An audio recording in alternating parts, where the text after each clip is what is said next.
नमस्कार दर्शकों, आज हम आपको गणेश जी की पौराणिक कथा सुनाएंगे।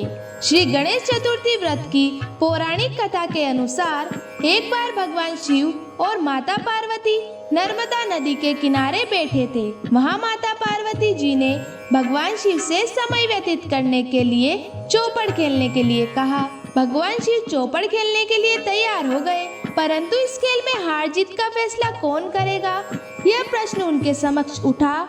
तो भगवान शिव ने कुछ दिन के एकत्रित कर उसका एक पुतला बनाकर उसकी प्राण प्रतिष्ठा कर दी और पुतले से कहा, बेटा हम चौपड़ खेलना चाहते हैं, परंतु हमारे हार जीत का फैसला करने वाला कोई नहीं है, इसलिए तुम बताना हम दोनों में से कौन हारा और कौन जीता। उसके बाद भगवान शिव और माता पार्वती जी का चौपड़ खेलना शुरू हो गया। यह खेल 3 बार खेला गया और संयोग से तीनों बार माता पार्वती जी ही जीत गई। खेल समाप्त होने के बाद बालक से हार जीत का फैसला करने के लिए कहा गया, तो उस बालक ने महादेव को विजय बताया। ये सुनकर माता पार्वती क्रोधित हो उठी और क्रोध में माता पार्वती जी ने बालक को लंगड़ा होने व कीचड़ में पड़े होने का श्राप दे दिया। बालक ने माता पार्वती जी से माफी मांगी और कहा कि ये मुझसे अज्ञानतावश हुआ है, मैंने किसी द्वेष भाव से नहीं किया।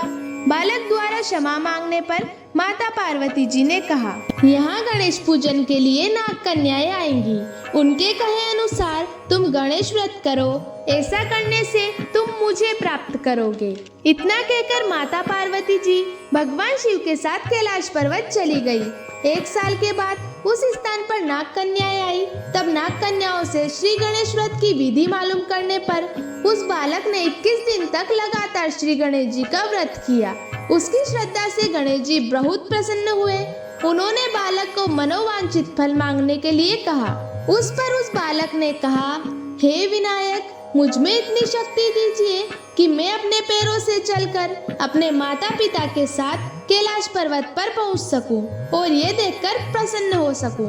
तब बालक को वरदान देकर श्री गणेश भगवान अंतर ध्यान हो गए।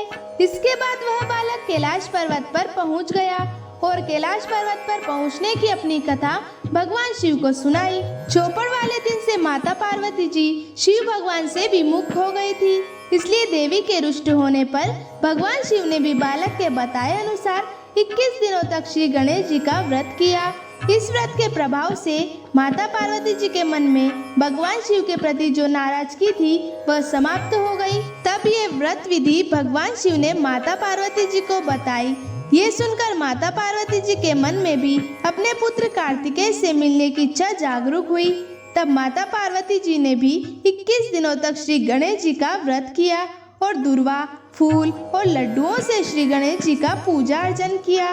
व्रत के 21वें दिन कार्तिकेय स्वयं माता पार्वती जी के सामने प्रकट हो गए। उस दिन से गणेश चतुर्थी का यह व्रत समस्त मनोकामनाओं की पूर्ति करने वाला व्रत माना जाता है। इस व्रत को करने से मनुष्य के सारे कष्ट दूर होकर मनुष्य को समस्त सुख सुविधाएं प्राप्त होती है। बोलो गणेश भगवान की जय।